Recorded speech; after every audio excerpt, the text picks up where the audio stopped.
샬롬. 네. 주변에 있는 성도님들하고도 함께 인사 나눕시다. 한 주 동안 주 안에서 평안하셨습니까? 샬롬. 네.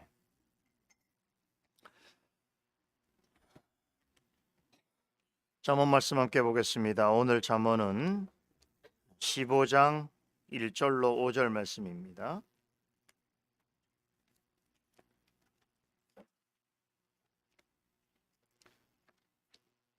잠언 15장 1절에서 5절 말씀 한 목소리 읽겠습니다. 유순한 대답은 분노를 쉬게 하여도 과격한 말은 노를 격동하느니라. 지혜 있는 자의 혀는 지식을 선히 베풀고 미련한 자의 입은 미련한 것을 쏟느니라. 여호와의 눈은 어디서든지 악인과 선의를 감찰하시느니라. 올량한 혀는 곧 생명나무라도 패려한 혀는 마음을 상하게 하느니라. 아비의 훈계를 없인 여기는 자는 미련한 자여, 경계를 받는 자는 슬기를 얻는 자니라. 아멘.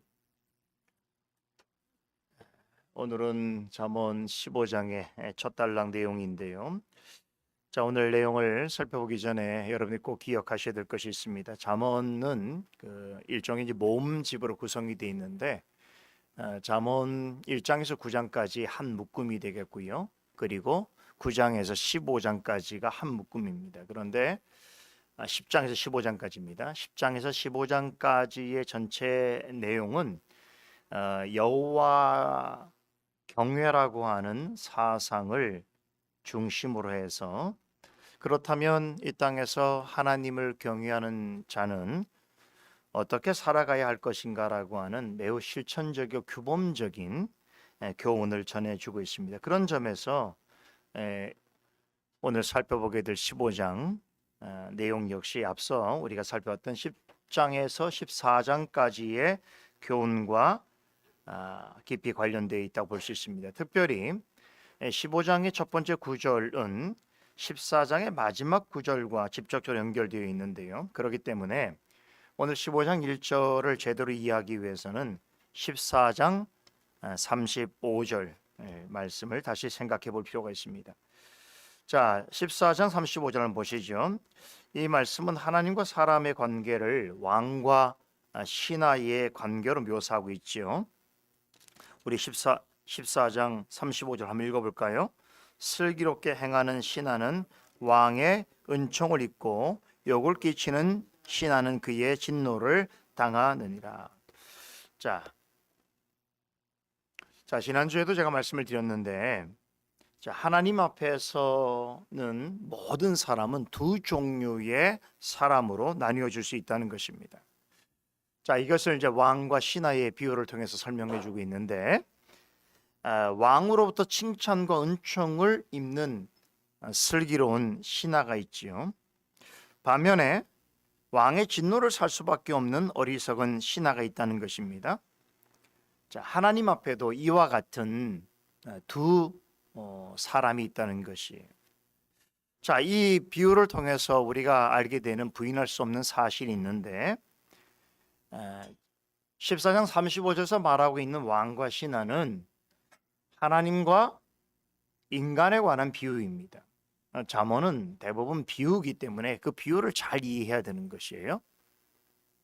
자, 그런데 이 비유가 우리에게 전하여 주는 아주 분명한 교훈은, 먼저는 하나님은 사람 앞에서 절대적인 주권을 지니고 있는 왕 같은 분이시다라는 겁니다. 그냥 세상에 있는 어느 한 시대를 통치하는 그런 왕이 아니라 모든 것들을 주권적으로 다스리시는 절대 주권자로서의 왕이시다라는 것이죠. 그렇다면 사람은 어떠한가? 그러하신 하나님 앞에서 마치 슬기로운 신하가 왕을 모시듯이 하나님 앞에서 절대적으로 순종해야 하는 존재라는 것입니다. 자, 그런데 아까 말씀드린 것처럼 왕으로부터 칭찬과 은총을 입는 슬기로운 신하가 있는 반면에 또 왕으로부터 아주 맹렬한 진노를 불러일으킬 만한 어리석은 신하가 있듯이 절대 주권자이신 하나님 앞에도 서로 다른 두 종류의 사람이 있다는 것입니다.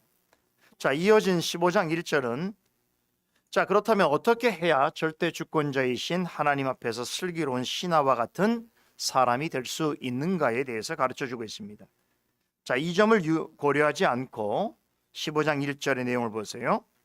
유순한 대답은 분노를 시게 하여도 과격한 말은 노를 격동하느니라 라고 하는 말씀을 지금 제가 설명드린 내용과 상관없이 15장 1절 내용만 보게 되면 어떤 교훈으로 생각됩니까? 신앙생활 속에서의 언어 생활을 잘 해야겠구나라고 하는 교훈으로 이해를 할 것입니다. 그렇죠? 원래 성경 전체 원문을 보게 되면 구절이 없어요. 그 구절은 나중에 사람이 나눈 거예요. 그러니까 15장 1절도 앞에 언급되어 있는 말씀의 연속선에서 봐야 되는데 특별히 14장 35절의 교훈과 연관되어 있다는 것이죠. 이런 부분은 여러분이 설명을 듣지 않으면 알 수 없는 부분입니다. 자, 문맥상으로 보면 앞서 15장 35절에서 왕으로 묘사된 하나님 앞에서 결코 해서는 안 될 일을 전해주고 있는 것인데요. 자, 여러분의 이해를 돕기 위해서 신하 얘기를 좀 내보면 자, 왕에게 두 종류의 신하가 있다고 그랬죠. 한 신하는 왕에게 항상 칭찬을 듣는 신하가 있을 수 있는 거죠. 왕 앞에서는 슬기로운 자이죠. 왕은 그런 슬기로운 신하는 어떻습니까? 그 말을 또 경청을 하게 돼 있어요. 그가 또 잘한 일에는 상과 보상을 베풀기를 기뻐하는 것이죠. 그런데 왕 앞에서 아주 미련한 말을 하거나 게으른 신하가 있겠죠. 그렇다면 그런 신하는 왕의 진노를 북돋게 될 뿐인 것입니다. 스스로 화를 자초하게 되는 것이겠죠. 자, 이런 차이가 어디에 있는가 하면 왕에게 신하가 어떤 태도를 취하느냐 하는 데 달려 있습니다. 즉 하나님 앞에서 어떤 태도를 취하느냐에 따라서 하나님의 긍휼과 자비를 얻는 자리에 있을 수도 있고 반대로 하나님의 진노를 불러일으키는 자리에 있을 수도 있다는 것이죠. 이와 관련해서 잠언 기자는 하나님 앞에서 유순한 대답과 과격한 말을 삼가하는 행동을 해야 된다라고 권면하고 있습니다. 자, 여기서 하나님 앞에서라고 하는 말은 두 가지 상황을 의미하는 것입니다. 먼저는 마지막 날의 심판주이신 절대 주권자이신 하나님 앞에 서게 될 때를 상정하는 것이고 최종적인 심판의 자리에 서게 되는 것을 말하는 것이죠. 두 번째는 신령과 진정으로 예배하는 자를 찾으시는 하나님 앞에 나아가게 될 때에, 즉 오늘과 같이 하나님을 예배하는 자리에 있게 되는 상황을 전제하고 있는 것입니다. 이때 어떻게 행동해야 될 것인가? 절대 주권자이신 하나님 앞에 유순하게 답해야 된다는 겁니다. 여기서 유순하다라고 하는 말은 아주 부드러운 것인데 부드럽다 못해서 자신을 낮추는 것입니다. 비굴해지는 것입니다. 이것이 헬라어로 번역이 된 것이 바로 겸손하다는 단어입니다.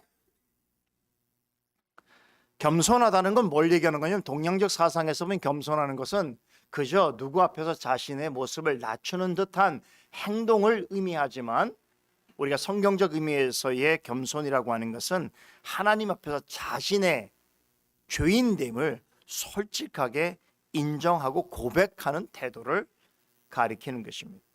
이것이 지혜 있는 자의 태도인 것이죠.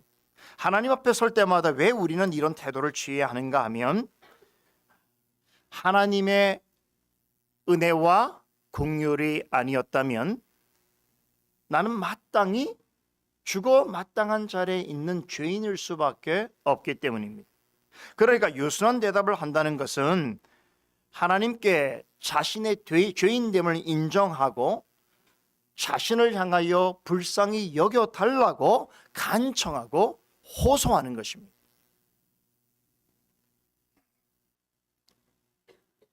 우리 옛날에 우리 조선시대에 그런 드라마나 영화 같은 보면 그 왕 앞에 서 있는 신하들이 무슨 말을 잘못했다가 왕의 진노를 사게 되면 왕이시여 통촉하여 주시옵소서, 저를 죽여 주시옵소서 그러잖아요. 그죠? 여러분, 그런 게 바로 겸손한다는 뜻이에요. 자, 그런데 어떤 사람은 하나님 앞에 나아가게 될 때에 마치 목이 곧은 사람처럼 행동합니다. 이런 행동을 하는 사람은 하나님의 노를 불러 일으키게 될 뿐인데 1절 하반절에 과격한 말이라는 편이 이를 말해주고 있습니다. 여기서 과격한 말이라고 하는 것은 뭘 얘기하는 거냐면 상대방의 상처를 입히는 말을 의도적으로 하는 태도를 가리키는 것입니다. 평소에 하나님 앞에서 살아간다라고 하는 의식을 잘 갖지 않고 살아가는 사람이 있습니다. 코람데오의 정신을 갖지 않고 살아가는 사람들은요, 말로써 함부로 말을 하는데 익숙해 있습니다. 하나님을 의식하지 않기 때문에, 하나님께서 자신을 어떻게 볼까를 생각하지 않기 때문에 다른 이에게 상처를 주는 말을 대수롭지 않게 여깁니다. 오히려 어떤 사람들은 다른 사람, 상대방의 마음을 격동시키기 위해서 일부러 거친 말을 하고 상처 주는 말을 골라 하는 자들이 있습니다. 이런 전문가들이 있죠.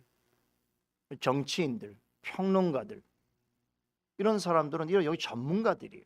사람의 상대방의 마음을 격동시키는 말을 하는 게 재주란 말이죠. 늘 그 생각만 하고 있는 거예요. 프랭카드를 보면 다 그래. 우리는 나는 가장 나쁜 행동이라 생각해. 좋은 걸 얘기하지 않고 건설적인 대안을 제시하지 않고 상대방이 조금만 잘못하면 전 국민에게 알리는 거예요. 어리석은 행동들이죠. 남의 잘못을 자신의 공로로 삼는 사람들이 있는 것이죠. 이런 사람들은 하나님 앞에서 미련한 자입니다.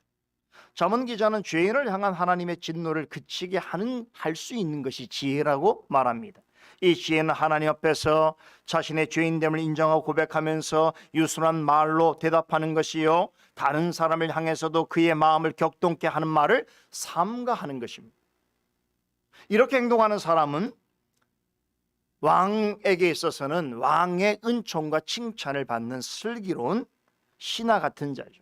그런 사람은 왕의 진노를 멈추게 되는 것이고 왕으로부터 상과 칭찬을 받게 되는 것입니다. 2절은 이 점을 더 구체적으로 설명해 주고 있습니다. 지혜 있는 자의 혀는 지식을 선히 베풀고 미련한 자의 입은 미련한 것을 쏟느니라 라고 하죠. 여기서 지혜로운 자는 1절에서 자신의 죄인됨을 인정하면서 부드러운 마음과 낮아진 태도로 하나님 앞에서 두렵고 떨림으로 나아가는 사람을 가리키는 것입니다. 이 사람은 말과 관련해서 이런 특징을 가지고 있습니다. 자신의 혀를 바른 생각과 좋은 감정으로 잘 통제할 줄 아는 사람이에요. 자신이 알고 있는 하나님에 관한 지식을 선한 마음으로 베풀고 나누기를 좋아하는 사람입니다. 여기서 지식을 선히 베푼다라고 하는 말은 이런 뜻이에요. 여러분 잘 들으세요. 우리가 알고 있는 진리를 누군가에게 전할 때에 막 격앙된 감정으로 상대방에게 강요하거나 억압하는 태도가 아니라, 이런 종교가 있습니다. 무슬림들도 지금은 그런지 모르겠습니다만 한 손에 코란을 들고 한 손에 칼을 들죠. 코란을 받을 것이냐 칼로 죽을 것이냐 두 가지 중에 하나를 선택하라는 것이죠. 기독교는 그런 종교가 아닙니다. 전도를 할 때도 어떤 사람들에게 너무 무력적으로 마치 강요하듯이 지금 이 순간에 무릎을 꿇리지 않으면 안 될 것 같은 태도로 하는 것은 지식을 선하게 베푸는 자의 모습이 아닙니다. 지식을 선하게 베푼다는 것은 듣는 이로 하여금 그 사람이 하나님 앞에 지혜로운 사람이 되기를 바라여 부드럽고 온화한 말과 태도로 그를 설득해 가는 것입니다.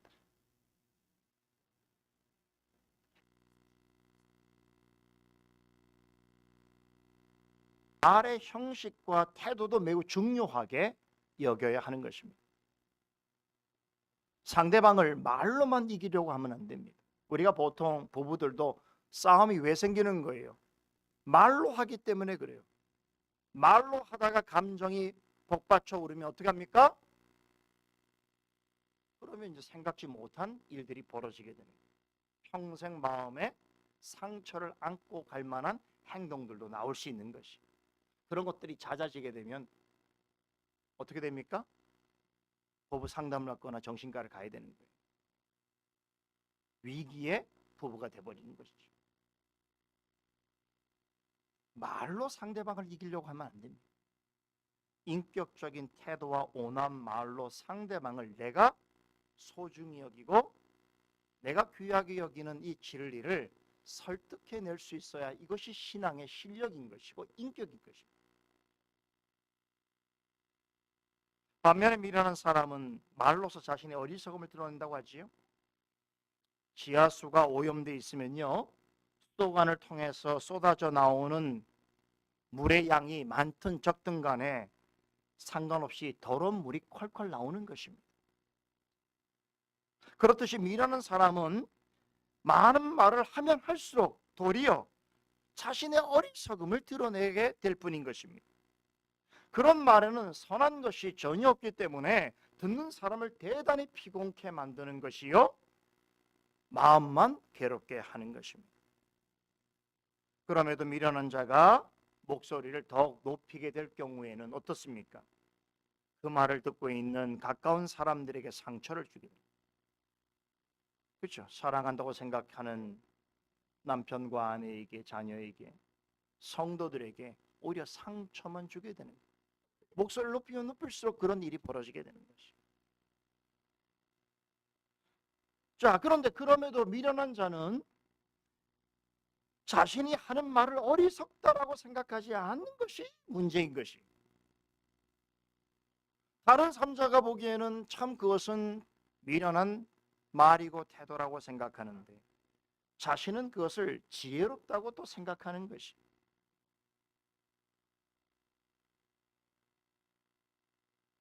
그래서 잘못된 말을 하면서도 결국에는 자신을 합리화하고 정당화하는데 모든 힘을 쓰는 것이. 자신의 고집을 버리지 않습니다. 대부분의 미련한 사람은 자기 자신에 대하여서 잘 안다고 생각합니다. 그래서 여러분, 미련한 사람들이 하는 행동이 뭐냐면 자신만 옳다고 생각하는 것을 다른 사람들에게 주입하려고 하고 강요하는 태도를 취해요. 여러분, 회사에서 직장생활 할 때 그런 경우 많이 있죠. 분명히 우리 지금 사장님이 하는 말이 옳지 않은데 부장님이 하는 말이 근거가 없는데 자기의 지식과 자기의 경험이 맞다고 막, 그렇잖아요, 막 쏟아붓고 있으면 듣는 사람이 얼마나 괴롭습니까? 또 무슨 말을 할라치면 말도 못하게 하고 자기가 옳다는 거예요. 그런데 그런 자신을 또 지혜롭다고 생각하는 것이. 내가 다 이렇게 말하는 거 다 들으면 좋아. 내가 그냥 말하는 게 아니야.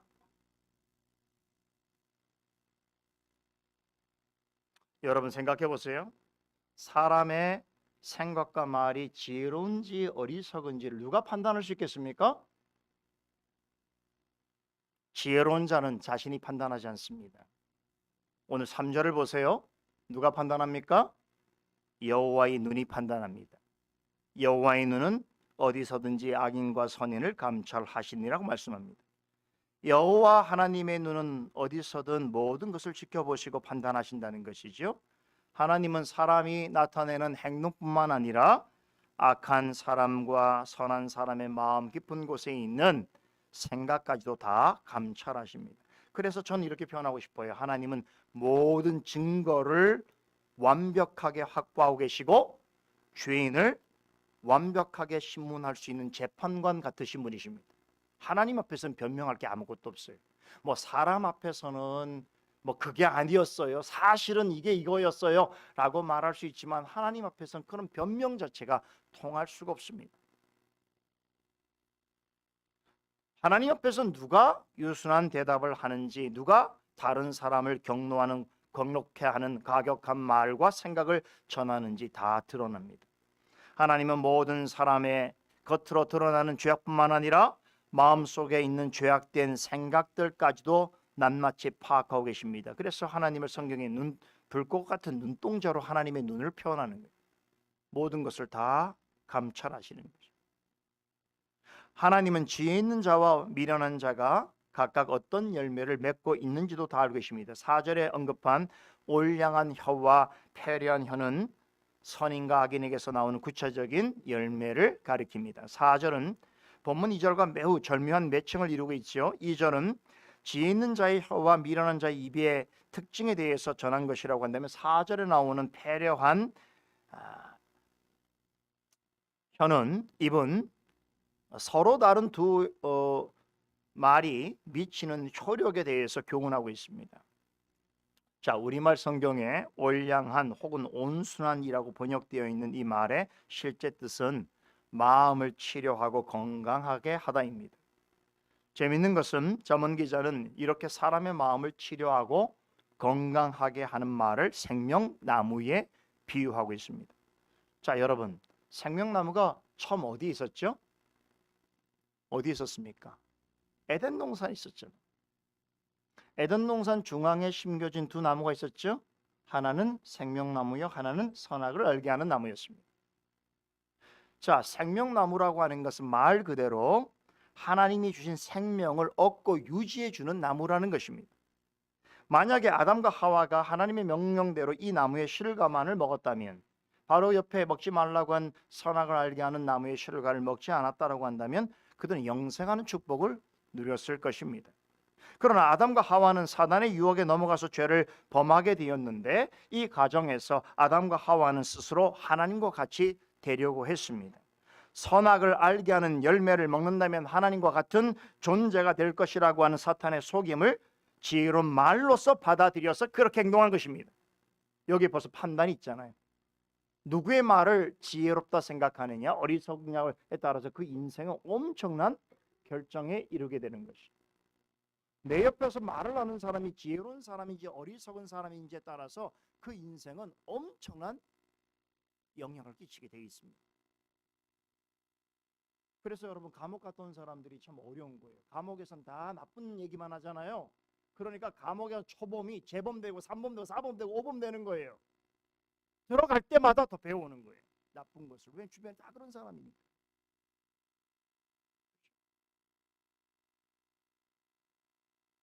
자, 그런데요, 이 아담과 하와가 타락한 이후에 사탄의 말을 지혜롭게 여긴 결과 어떻겠습니까? 하나님 앞에서도 하나님의 진노를 불타오르게 하는 말을 서슴없이 내뱉게 된 것입니다.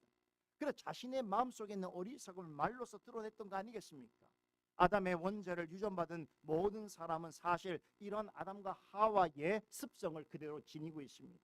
그래서 놀랍게도 타락한 인간은 아담과 하와처럼 사탄이 전하는 말을 지혜로운 말로서 이해합니다. 받아들입니다. 무슨 얘기입니까? 인생에 있어서 절대 주권자가 어떻게 하나님일 수 있겠느냐? 나이지. 내가 인생에 있어서 내가 주인공이지. 내 인생이 내 마음대로 하겠다는데 누가 관여해? 라고 하는 생각이 사탄이 주는 생각이죠. 그것을 지혜롭다고 생각하는 거예요. 오늘 현대인류가 그렇게 살아가고 있지 않습니까?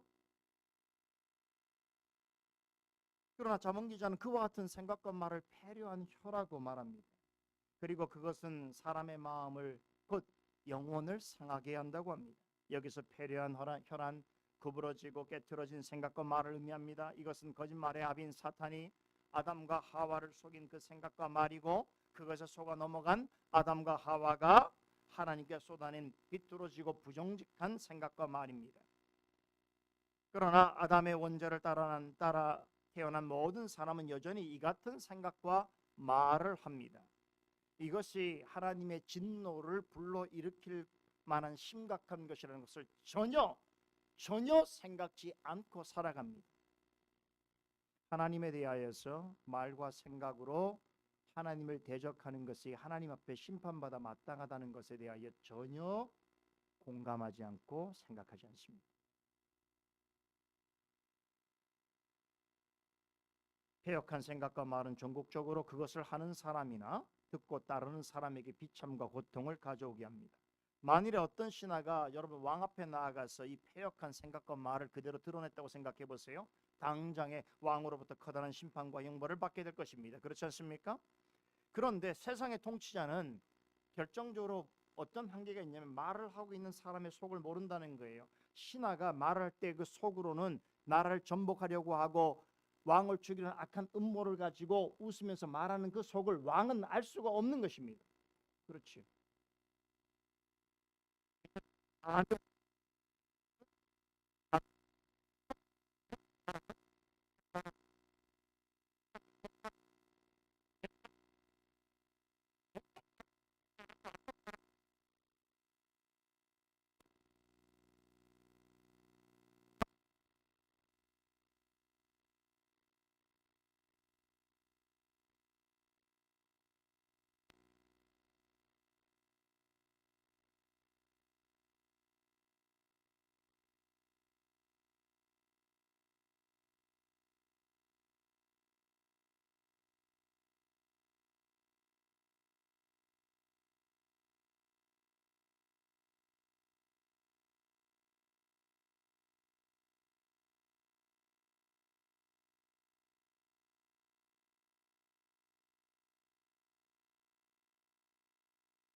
말을 선물해 줬습니다. 그 말이 뭐냐면 생명나무가 되는 하나님의 말씀입니다.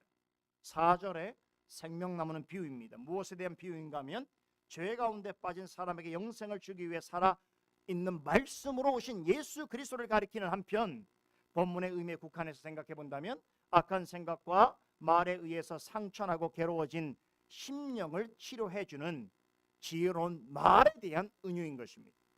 그럼 잠언 기자가 말하는 생명나무 같은 지혜는 어떻게 우리가 얻을 수 있는가? 5절에서 답합니다.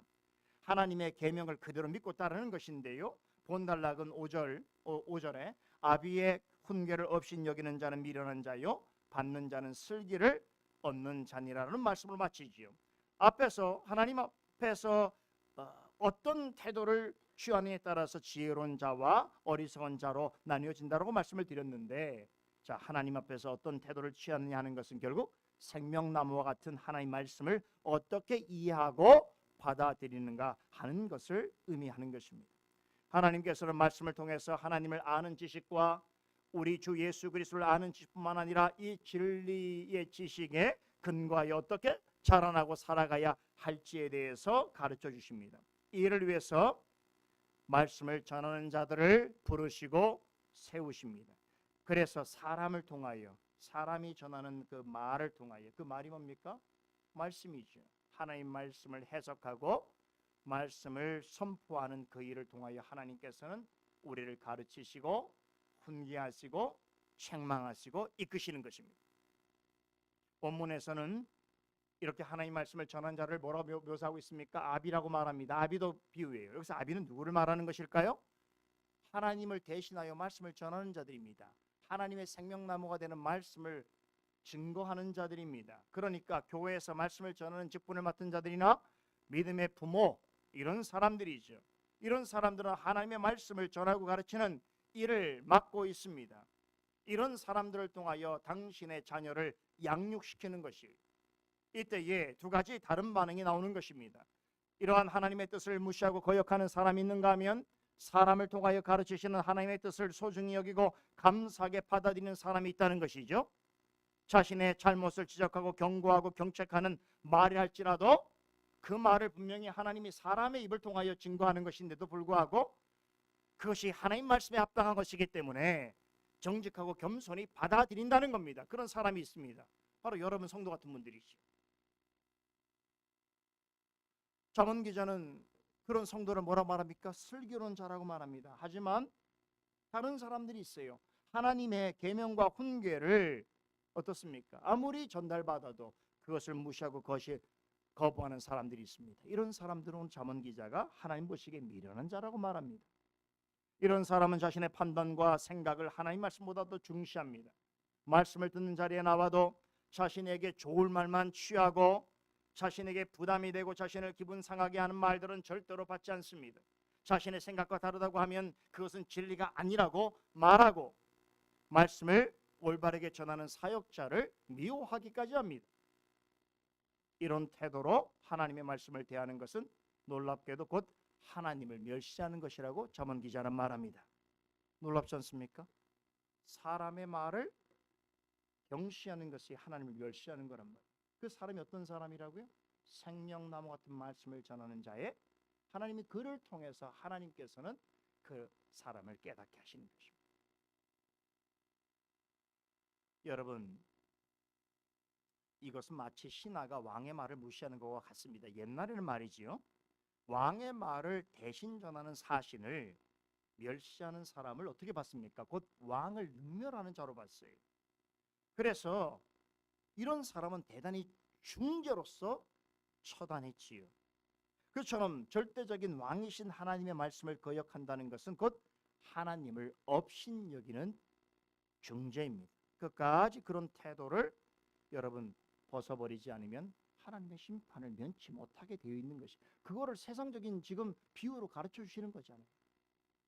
여러분, 하나님 앞에서 지혜로운 자가 되기를 원하십니까? 절대 주권자이신 하나님을 경외하는 마음으로 하나님 앞에서 자신의 연약함과 한계를 정직하게 인정하고 공평한 잣대와 같은 하나님 말씀에 자신을 늘 비춰보면서 겸손하게 말씀에 귀를 기울이고 또 말씀으로 역사하시는 성령을 의지하면서 매사에 말씀과 말씀에 따른 지혜로운 생각을 하고 지혜의 말씀을 자신의 삶을 통하여 드러내는 데 힘쓰시길 바랍니다. 그런 사람은 슬기로운 신하와 같이 하나님을 기쁘시게 할 것입니다. 바로 지혜로운 자입니다. 기도하겠습니다. 거룩하신 하나님, 은혜를 감사합니다. 참으로 복되고 귀한 주일에 우리에게 또 잠언의 말씀을 통하여 하나님의 지혜를 들려주심을 감사합니다. 하나님, 오늘도 이 교훈을 마음에 새기고 절대 주권자이신 우리의 모든 암과 박과 우리의 모든 인생을 아시고 판단하시는 하나님 앞에 겸손히 나아가 하나님께 영광 돌리며 또 하나님께서 부르신 성도들과 더불어서 아름다운 주 안에서의 교제를 이루는 주님의 날이 되게 하여 주시옵소서. 슬기롭고 지혜로운 사람으로서 주님 앞에 서게 하여 주시옵소서. 예수 그리스도 이름으로 기도드리옵나이다. 아멘.